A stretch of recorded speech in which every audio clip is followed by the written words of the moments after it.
Premiere प्रथम वचन दुई प्रेमी परस्पर हाथ केबे भी छाड़िबेनी। प्रेमर द्वितीय वचन जेबे प्रेमी हजि जीव तेबे निज प्रेम को पुनः पाइबा पाई समस्त संसार खोजिबा को पड़ू खोज। प्रेमर तृतीय वचन निज प्रेमींकर मन को प्रेम कर शरीर को नुह। प्रेमर चतुर्थ वचन जदि प्रेमरे प्रेमी अनुचित मार्ग रे चली जाती तेबे बलपूर्वक हेउ पछे प्रेमी को अटकेबा प्रथम धर्म हेइथाय।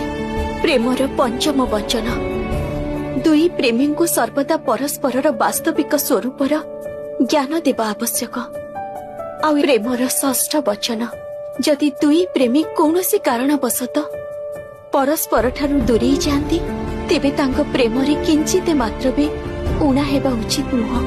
प्रेमर सप्तम वचन समय आसिले प्रेमी को निज प्रेम निमंते